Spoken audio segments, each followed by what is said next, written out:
इसके लिए सबसे पहले तो आपको प्ले स्टोर पर आना है और यहाँ पर आपको सर्च करना है पासपोर्ट सेवा। तो आप सभी के सामने ये जो एप्लीकेशन है आ जाएगी। लिंक हमने वीडियो के डिस्क्रिप्शन में भी आपको दे रखा है, जहां से भी आप इस एप्लीकेशन को डाउनलोड कर सकते हो। अब पासपोर्ट को बनाने का जो प्रोसेस है पहले से काफी हद तक चेंज हो चुका है, तो आपको ध्यान से देखना है। हमें एक नए पासपोर्ट के लिए अगर अप्लाई करना है तो पहला ही यहाँ पर ऑप्शन मिल जाता है अप्लाई फॉर पासपोर्ट सर्विस का, तो हमें इसी ऑप्शन पे क्लिक करना है। अब जैसे हमने क्लिक किया है तो हमारे सामने सबसे पहले तो कहा जा रहा है कि आपको लॉगिन करना होगा, क्योंकि हम पहली बार आ रहे हैं, हमारे पास में लॉगिन आईडी है नहीं, तो इसलिए एक नई लॉगिन आईडी हमें क्रिएट भी करना होगा। तो इसके लिए हम साइन अप के ऑप्शन पे क्लिक करेंगे और इसके बाद में हमें अपना जो पासपोर्ट ऑफिस है लिस्ट में से देखना है और एरिया के अकॉर्डिंग अपना जो पासपोर्ट ऑफिस है सेलेक्ट करना है और इसके बाद में आपको अपना जो फुल नेम है वो यहाँ पर दर्ज करना है। यहीं पर आपको ईमेल आईडी दर्ज करने के लिए बोला जाएगा, तो आप अपनी जो जीमेल आईडी है यहाँ पर फिल करोगे। यहाँ पर ये भी पूछा जाता है कि जीमेल आईडी को क्या आप लॉगिन आईडी बनाना चाहते हो, तो ये एक बेहतर डिसीजन होगा। यस के ऑप्शन पे क्लिक करेंगे तो हमें अलग से कोई लॉगिन आईडी बनाने की जरूरत नहीं हुई, नहीं तो क्या होता है कि लोग यूजर आईडी अपनी भूल जाते हैं। तो यहाँ पर आपकी जो मेल आईडी है वही यूजर आईडी सेट हो जाएगी, लेकिन हमें चेक अवेलेबिलिटी के ऑप्शन पे क्लिक करके ये वेरीफाई जरूर कर लेना है कि अवेलेबल है ईमेल आईडी या नहीं है। तो मेरे केस में अवेलेबल है, हम इसे यूजर आईडी सेट कर सकते हैं। अब हम अपने मर्जी का जो पासवर्ड यहाँ पर रखेंगे, मिनिमम 8 कैरेक्टर का पासवर्ड यहाँ पर होना चाहिए। एग्जांपल मैंने दिखा रखा किस तरीके का पासवर्ड आप रख सकते हो। कई लोग यहाँ पर आते हैं पासवर्ड अपना सेट नहीं कर पाते, तो एग्जांपल के लिए मैंने आपको दिखा रखा है। हम जैसे रजिस्टर के ऑप्शन पे क्लिक करेंगे,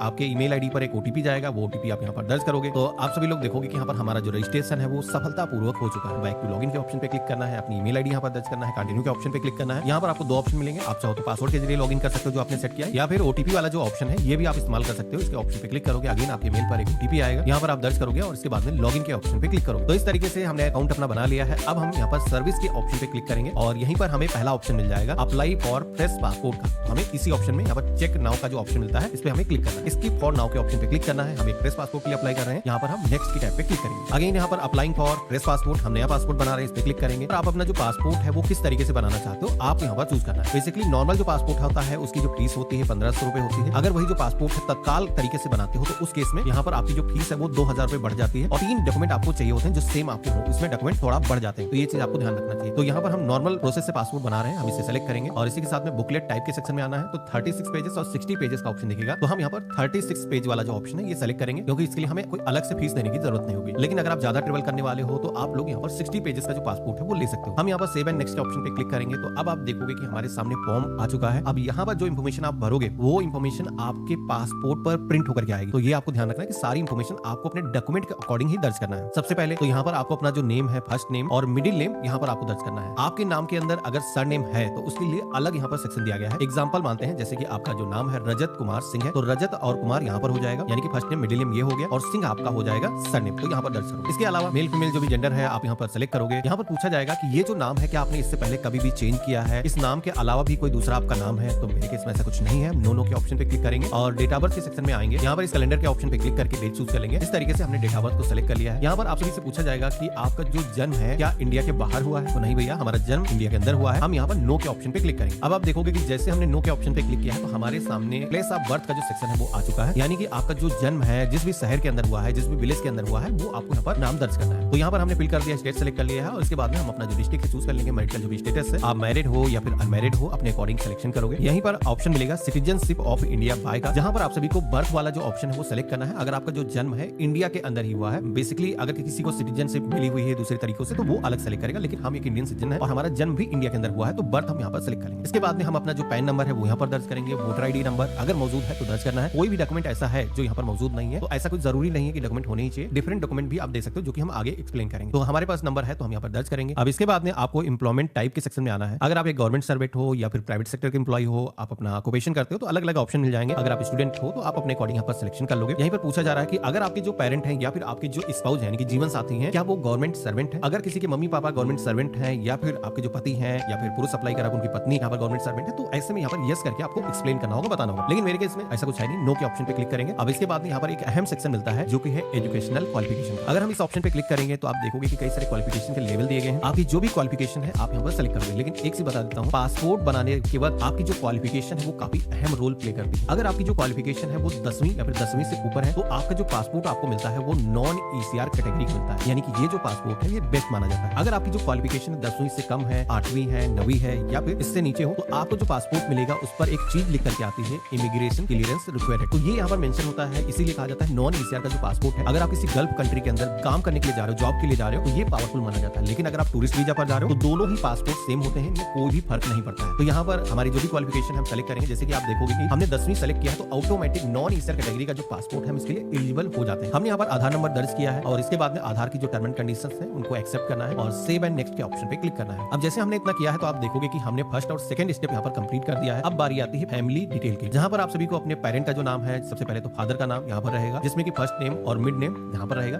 सर नेम अगर है तो अलग उसका जो सेक्शन यहाँ पर दिया गया है आप दर्ज करोगे। इसके अलावा लीगल गार्जियन का जो ऑप्शन है, इन केस किसी के केस में एप्लीकेबल है तभी यहाँ पर उसको इन्फॉर्मेशन दर्ज करना है, नहीं तो आप ये तीसरा कॉलम छोड़ भी सकते हो। यहाँ पर स्पाउस का भी नाम दर्ज करने का ऑप्शन आ सकता है। अगर आप मैरिड होगे तो उस केस में एक एडिशनल ऑप्शन आएगा, जहां पर कोई शादीशुदा अगर है तो उसको यहाँ पर अपने जीवन साथी का जो नाम है, अगर पुरुष अप्लाई कर रहा है पत्नी का, अगर पत्नी अप्लाई कर रही है अपने पति का जो नाम है वो यहाँ पर दर्ज करेगी। इसके बाद में आप सेव एंड नेक्स्ट के ऑप्शन पे क्लिक करोगे तो अब हमारे सामने अगला ऑप्शन आ जाएगा जो कि है एड्रेस डिटेल का। अब यहाँ पर जो पता आप दर्ज करने वाले हो, इसी पते पर आपका जो पुलिस वेरिफिकेशन वो कंडक्ट किया जाएगा और यही एड्रेस आपके पासपोर्ट पर आएगा। तो यहाँ पर सबसे पहले तो पूछा जाता है कि आपका जो वर्तमान पता है क्या इंडिया के बाहर है, नहीं, नो के ऑप्शन पे क्लिक करेंगे। इसके बाद में अपना जो हाउस नंबर है, बिल्डिंग अपार्टमेंट का जो भी नाम है यहाँ पर आप दर्ज करोगे। इसके बाद में आप अपना जो स्टेट है वो सिलेक्ट करोगे और अपना जो डिस्ट्रिक्ट है वो आपको चूज करना है। यहीं पर ऑप्शन मिलता है पुलिस स्टेशन का, जहां पर आप सभी का जो वर्तमान पता है, इसी पते पर पुलिस वेरिफिकेशन बेसिकली कंडक्ट किया जाएगा। तो आप यहाँ पर सेलेक्ट करोगे जो भी थाना उस एरिया का लगता है, हमने यहाँ पर सेलेक्ट कर लिया है। और इसके बाद में हमें अपना जो मोबाइल नंबर है दर्ज करना है विदाउट एनी कंट्री कोड के, यानी कि 10 डिजिट का जो मोबाइल नंबर है वो दर्ज करना है। टेलीफोन नंबर आज की डेट में होगा नहीं तो आप इसे ब्लैंक छोड़ सकते हो। अपनी जो ईमेल आईडी है यहाँ पर दर्ज करोगे। अब यहाँ पर एक ऑप्शन आएगा जहाँ पर पूछा जा रहा है कि परमानेंट एड्रेस अवेलेबल, जिसमें आपको यस के ऑप्शन पे क्लिक करना है। अगेन एक क्वेश्चन आएगा जहाँ पर आप देखोगे कि परमानेंट एड्रेस पूछा जा रहा है क्या सेम ही है, तो हमारे केस में जैसे कि सेम है तो हम यहाँ पर क्या करेंगे, यस के ऑप्शन पे क्लिक कर देंगे। इन केस अगर आपका सेम नहीं है, आप काम के सिलसिले में किसी दूसरी लोकेशन पे रहते हो, कुछ डॉक्यूमेंट आपके यहाँ के पते के बने हुए और परमानेंट एड्रेस भी एप्लीकेबल है, तो उस केस में अगर आपके दो जगह के एड्रेस प्रूफ आपके पास में है तो आप यहाँ पर परमानेंट एड्रेस दर्ज कर सकते हो। नो के ऑप्शन पे क्लिक करोगे तो अगेन उसी तरीके का जो पता है वो दर्ज करने का ऑप्शन आ जाएगा। मेरे केस में जैसे कि जरूरत है नहीं, दोनों पते हमारे सेम ही है, मोस्टली लोगों के सेम होंगे, तो हम यहाँ पर यस के ऑप्शन पे क्लिक कर देंगे और इसके बाद में सेव एंड नेक्स्ट के ऑप्शन पे क्लिक करेंगे। हमारे सामने अब सेक्शन आएगा इमरजेंसी डिटेल का, जहां पर आप सभी लोग अपने परिवार का किसी भी एक सदस्य का, आपके पिता हो सकते हैं, आपके भाई हो सकते हैं, कोई भी एक सदस्य का जो नाम है वो यहाँ पर दर्ज करना है इमरजेंसी कॉन्टैक्ट डिटेल के सेक्शन में। और उनका जो एड्रेस है वो भी एक ही लाइन के अंदर रहेगा, यानी कि नाम हो गया, उसके बाद में उनका कंप्लीट एड्रेस एक लाइन के अंदर एंटर करना है। और इसके बाद में मोबाइल नंबर के लिए अलग यहाँ पर सेक्शन दिया गया है, यहाँ पर दर्ज करोगे। ईमेल आईडी दर्ज कर लेना है, टेलीफोन नंबर होगा नहीं तो आप इसे ब्लैंक भी छोड़ सकते हो। सेव एंड नेक्स्ट के ऑप्शन पे क्लिक करना है। अब यहाँ पर कुछ क्वेश्चन पूछे जाएंगे जो कि बेसिकली आपके पासपोर्ट की एलिजिबिलिटी को तय करेंगे। तो यहाँ पर आपको सबसे पहले तो बताना है कि जैसे कि यहाँ पर पूछा जा रहा है क्या इससे पहले आपका पासपोर्ट कभी भी होल्ड किया गया है या फिर हेल्ड किया गया है, या फिर आपके पास में पहले से ही कोई पासपोर्ट है, जैसे कि डिप्लोमेटिक ऑफिशियल कोई पासपोर्ट है, गवर्नमेंट की तरफ से जारी किया गया है, तो ऐसा कुछ है तो आपको बताना है। लेकिन मेरे केस में जैसे कि हमने इससे पहले कभी पासपोर्ट अप्लाई ही नहीं किया तो होल्ड या फिर हेल्ड करने की बात ही खत्म हो जाती, तो हम नो के ऑप्शन पे क्लिक करेंगे। इसके बाद में डिप्लोमेटिक भी पासपोर्ट हमारे पास में नहीं है, नो के ऑप्शन पे क्लिक करेंगे। इससे पहले हमने पासपोर्ट के लिए कभी अप्लाई नहीं किया है, अगर किसी ने अप्लाई किया है लेकिन अप्लाई करने के बाद में जारी नहीं हुआ तो पुराना जो एप्लीकेशन नंबर है वो ऐसे में बताना होता है, तो आपको यहाँ पर डिस्क्लोज करना होगा। हालांकि मेरे केस में ऐसी कोई कंडीशन पहले से है नहीं। अब जैसे कि सभी में नो के ऑप्शन पे हम क्लिक करेंगे, सेव एंड नेक्स्ट के ऑप्शन पे क्लिक करेंगे। अब आप देखोगे कि हमारे सामने नेक्स्ट अगेन कई सारे क्वेश्चन आ चुके हैं, जहां पर फिर से पूछा जा रहा है और ये सारे क्वेश्चन आपके पासपोर्ट की एलिजिबिलिटी को तय करते हैं। इसमें कि पूछा जा रहा है कि क्या आप पे कोई कोर्ट केस चल रहा है, कोई एलिगेशन है, कोर्ट के अंदर कोई केस पेंडिंग है, तो सभी में हम नो करेंगे। लेकिन सभी को रीड कर लेना है। अगर आपके केस में कोई भी कंडीशन अप्लाई होती है तो आपको बताना है, इससे पहले कोर्ट की तरफ से कभी भी हमें अरेस्ट भी नहीं किया गया, तो नो के ऑप्शन पे क्लिक करेंगे और सेव एंड नेक्स्ट के ऑप्शन पे क्लिक करेंगे। तो अब आप देखोगे कि हमारे सामने पासपोर्ट का जो प्रीव्यू है वो यहाँ पर आ चुका है। हमारा जो पासपोर्ट बन करके आएगा उस पर नाम किस तरीके का होगा, कहाँ पर प्रिंटेड होगा, हमारा पता कैसा होगा, वो सारी इंफॉर्मेशन यहाँ पर दिखाई गई। तो यहाँ पर आपको करना यह है कि सारी डिटेल एक बार अच्छे तरीके से मिलान कर लेना है कि ये जो डिटेल है सारी सही जगह पर है। जैसे कि आपका जो नाम है वो यहाँ पर दिख रहा है और साथ ही में उपनाम, सरनेम हमेशा ऊपर रहता है। कई लोग सोचते हैं कि गलत हो गया, गलत नहीं हुआ, सरनेम आगे ही रहता है और आपका जो नाम होगा वो नीचे रहेगा। और यहाँ पर आपको देख लेना है आपकी जो डेट ऑफ बर्थ है वो सही है, मेल फीमेल जेंडर सही है और इसी के साथ में जन्म स्थान यहाँ पर प्रॉपर सही तरीके से आया है। सेकंड पेज पर देखोगे तो यहाँ पर आपके माता पिता का जो नाम है वो हो जाएगा और साथ ही में जो एड्रेस आपके पासपोर्ट पर आएगा वो यहाँ पर दिखाया जाएगा। अब मेरे केस में सारी चीज सही है, हम एग्री के ऑप्शन पे क्लिक करेंगे। किसी के केस में अगर कोई गलती हो चुकी है तो प्रीवियस स्टेज पर जाकर के आप दोबारा से वो इन्फॉर्मेशन सही कर सकते हैं, देन फिर से यहाँ पर आ सकते हैं। हम यहाँ पर सेव एंड नेक्स्ट के ऑप्शन पे क्लिक करेंगे। तो देखिए अब इतना प्रोसेस करने के बाद में सबसे पहले तो यहाँ पर एप्लीकेशन का जो रेफरेंस नंबर है ये हमें नोट कर लेना है, क्योंकि अभी हमें पासपोर्ट को बनाने के लिए जो फीस है वो जमा करनी है, तो ये नोट करना काफी जरूरी है। अब यहाँ पर आप सभी को डॉक्यूमेंट सेलेक्ट करना है, जो कि डॉक्यूमेंट आप देने वाले हो पासपोर्ट को बनाने के लिए, जिसमें कि सबसे पहले प्रूफ ऑफ बर्थ के सेक्शन में आना है। तो यहाँ पर बर्थ प्रूफ के लिए कौन कौन से डॉक्यूमेंट आप दे सकते हो, तो यहाँ पर लिस्ट आप सभी के सामने आ जाएगी, जिसमें कि अगर आप सभी के पास में बर्थ सर्टिफिकेट है तो वो चल जाएगा। इसके अलावा आपका पैन कार्ड है वो आप यहाँ पर लगा सकते हो, ड्राइविंग लाइसेंस,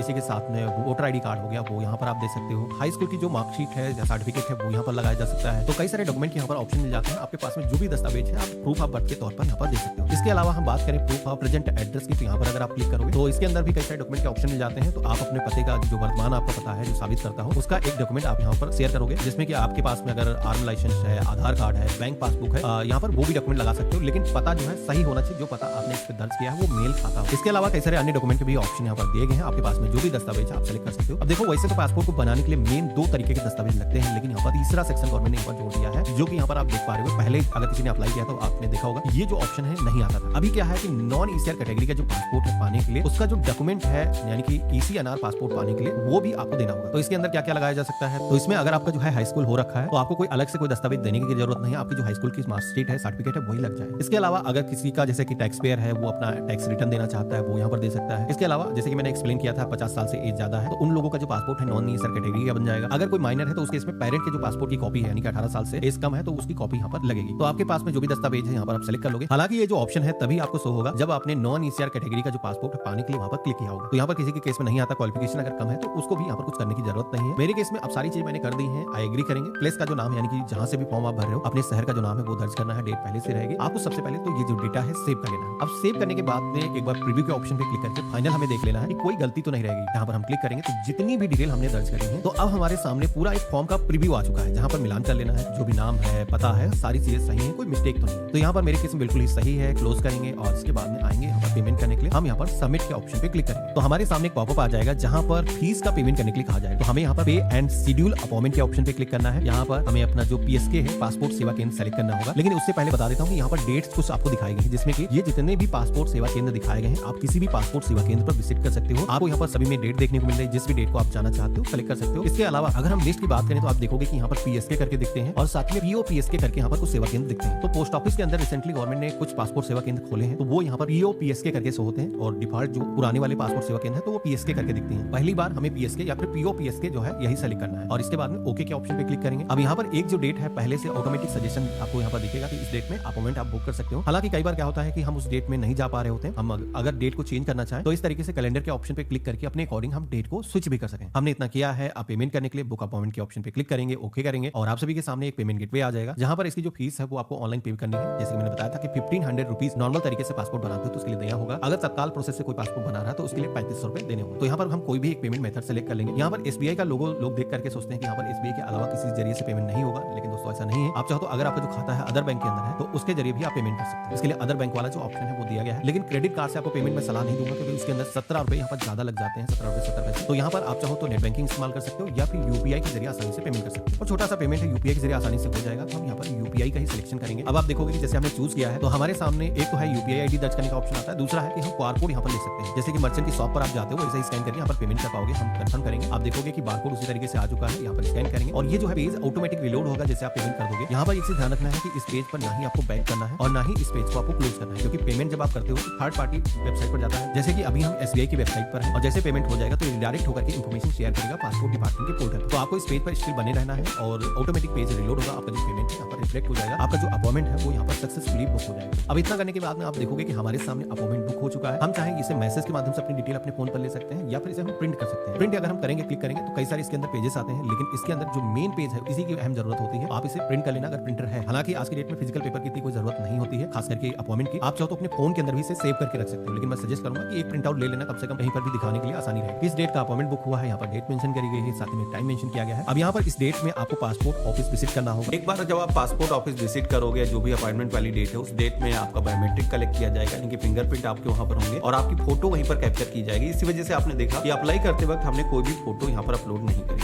तो आपके जो डॉक्यूमेंट है वहाँ पर स्कैन किए जाएंगे और उसके बाद में आप सभी के जो डॉक्यूमेंट है आपको हैंडओवर कर दिए जाते हैं और ABC काउंटर मिलेंगे जहाँ पर आप जाओगे। हर काउंटर पर अलग अलग वेरिफिकेशन होगा। एक बार आपका वहाँ पर प्रोसेस कंप्लीट हो जाता है, दस्तावेज के अंदर कोई भी अगर कमी नहीं निकलती है तो आपके पासपोर्ट की जो फाइल है वो ग्रांटेड हो जाती है। एक बार ग्रांटेड हो गई तो पासपोर्ट ऑफिस का जो काम है आपका खत्म हो जाता है, डिपार्टमेंट में चला जाता है और प्रिंट होकर के 5 से 7 दिनों के अंदर आपके घर पर डिस्पैच होकर के